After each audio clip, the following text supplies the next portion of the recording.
Okay, maayong adlaw nyo tanan. Good day to all, HRM. So this video is for Asian cuisine or the AC21 in your curriculum. The second year student is HM. So I decided to make this video as a discussion also to support your module. Kaya usahay man gud murag medyo mag-zoom ta murag medyo mapikig signal ng uban. So dili niya ninyo klaro kaayo ako ang discussion ug panalitan mag virtual ta. Especially when there is an important nga i-discuss. So kinindihan lang atong buhaton. So expect that next time I will going to make videos about our subject. Especially in other subject po, I will going to discuss through video ug makaya na ko kay usahay kinahanglan pa og taas-taas nga panahon ug magbuhat og ingon ani. So our lesson 1 about Asian cuisine is about introduction to Asian culinary. So we're going to talk about Asian cuisine, but first we're going to talk about cooking or cookery. Cooking or cookery, guys, this is an art or a science or in a craft of using heat to prepare food for consumptions. So they will going to cook food to make it more palatable. And cooking, the scientists suggest that human ancestors may have invented cooking as far back as 1.8 million to 2.3 million years ago. And there are archaeological evidence about it. And also, cooking is the oldest of human activities. So, ingon nila nga this cooking also is an oldest way of human survival. So before, there are evidences or there are human, or they call them as hunter-gatherer of food in their society. So their cooking style is very simple. They will going to hunt their food, animals in the surrounding. They gathered vegetable and fruits, and then there's no specialized in cooking method. There's no other way. Simple lang. They will going to find a stick, and then they will going to put the meat on the stick, and then they will going to throw it in the fire, or they will going to wrap the meat, vegetable, and fruits in a leaf or a vegetable or a dahon, and then or a clay, yuta, wrap nila na, and then they will going to throw it into the fire, or they will going to put that on the top of a flat stone, nga naa sa baga.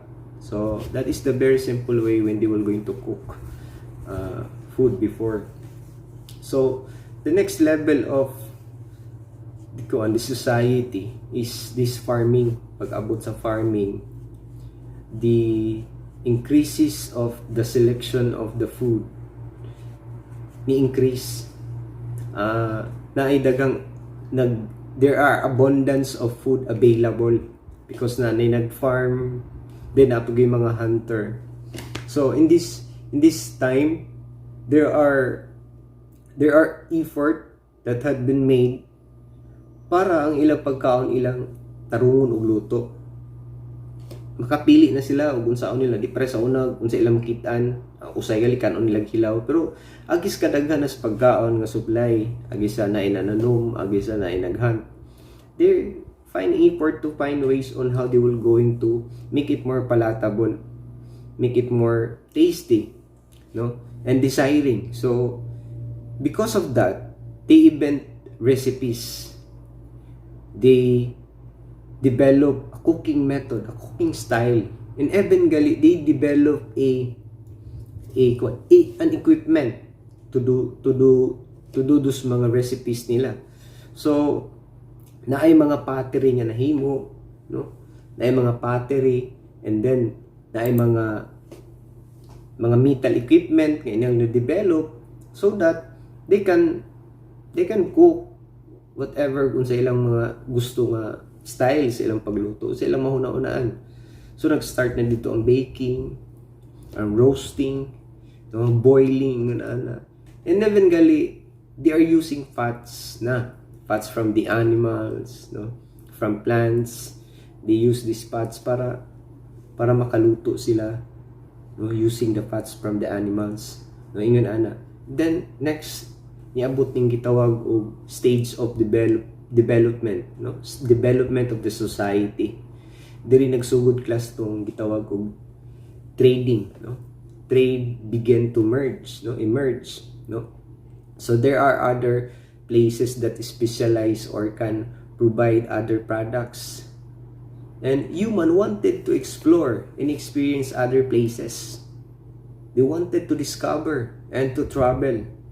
Because of this level, there are level of society katong mga ruling class before, or the rich people, nga ilang mga gusto nga ang ilang mga pagkaon mas lami, mas nindot, makapaibog sila nga lami ang ilang preparation sa lamisa.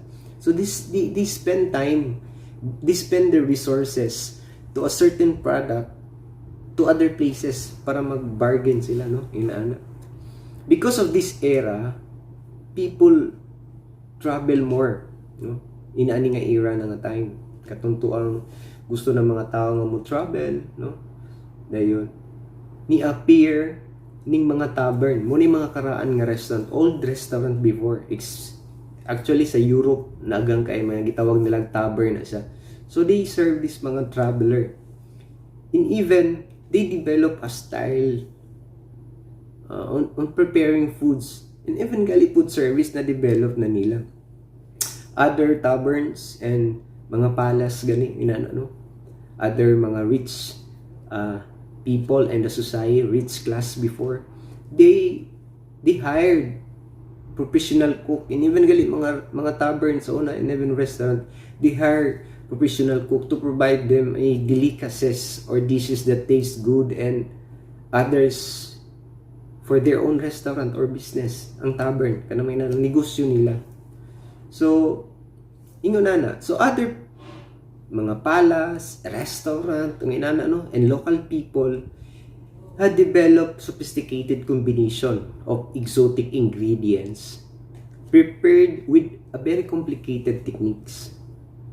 So they wanted to develop recipes based on their region resources na sa palibot.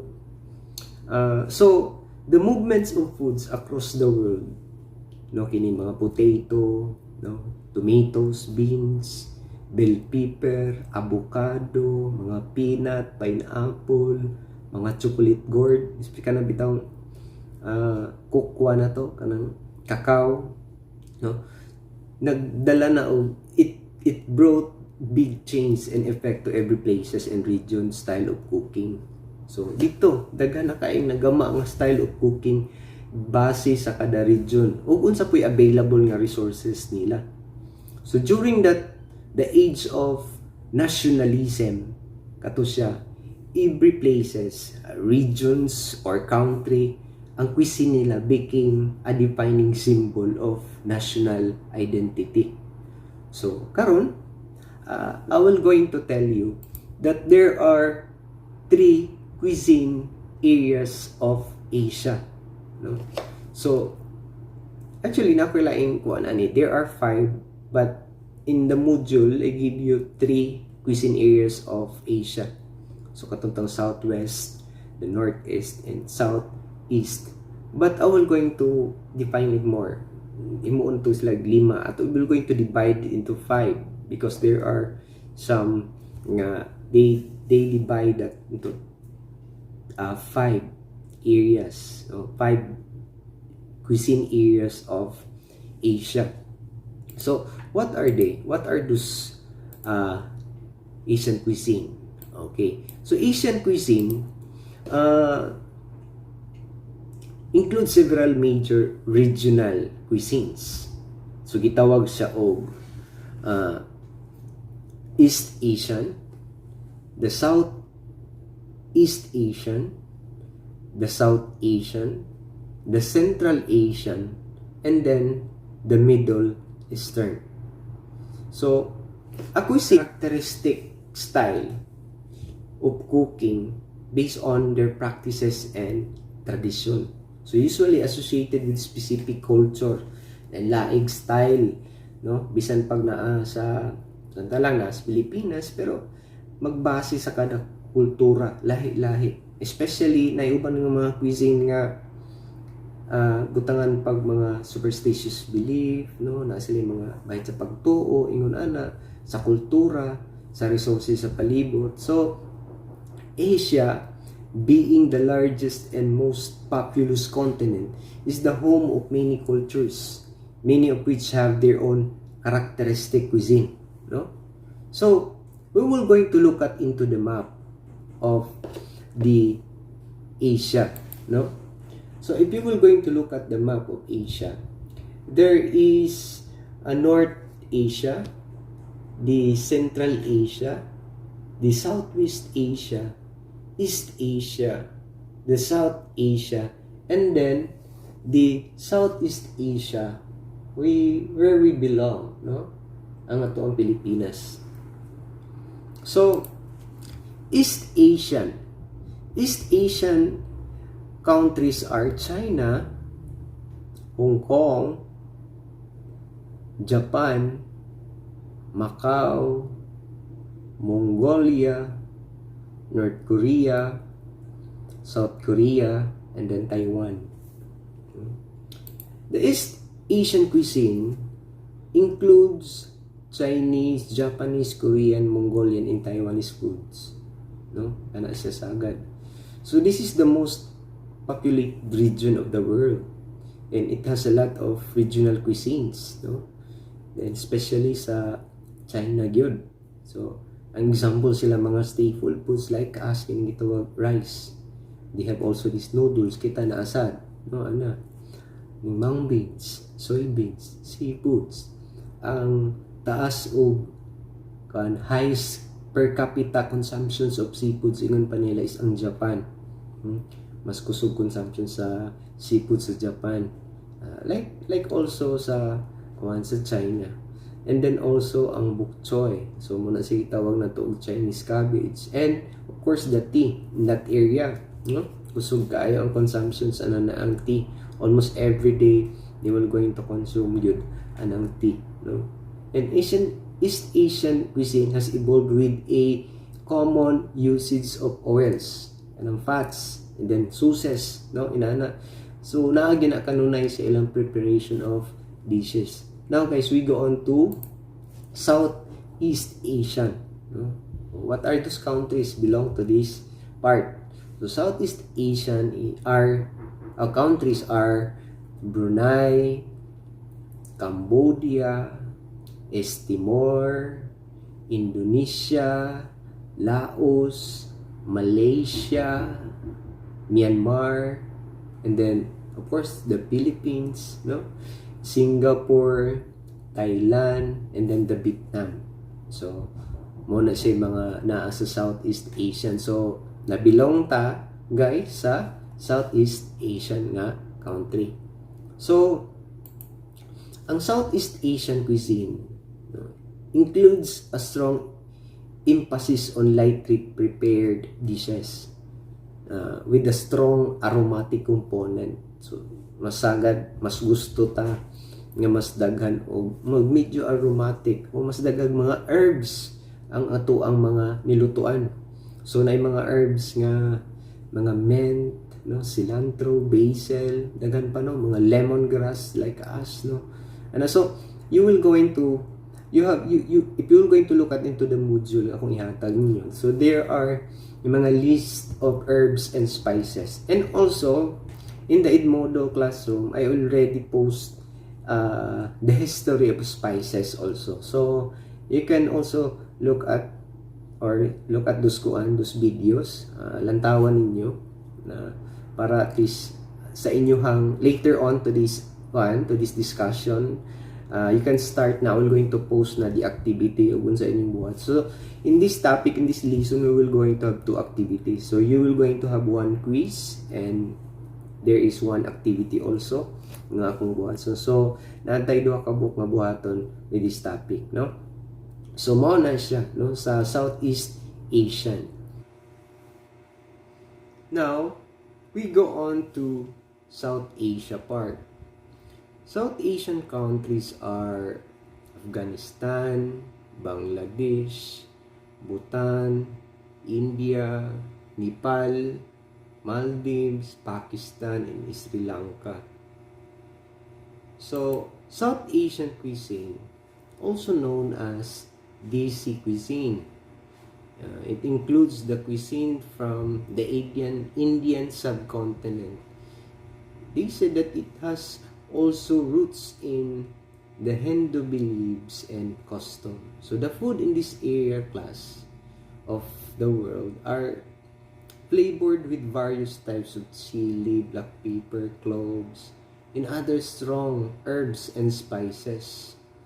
So ginger also is an ingredient used in this area, just like the recipe in South Asian cuisine. So now we go on to Central Asia. So Central Asian part, the countries are the Kazakhstan, Turkmenistan, Tajikistan, Uzbekistan, and this called Kyrgyzstan countries. So the first people inhabit this Central Asia is the Turks. So most Central Asian cuisine have similar cuisines also to the other neighbors, means this Western in Eastern Asia. So they have mainly rice variation with kining karne ng mga lamb. Kanang rice plus lamb, itawag nila nag-falu. Kanang grain, then na wet or bread, then lamb, no nga karne, itawag nila nag-kebab. So na sila itawag og sumalak nga dish, murag mo na Asian and tinuod nga dish yun nila, kanang sumalak. So sa Central Asia, it is noted that for being kining di ang Central Asia kuno mo ay birthplace sa yogurt, no, kana na ang mapalit na to sa mga groceries karon, no, kanang yogurt.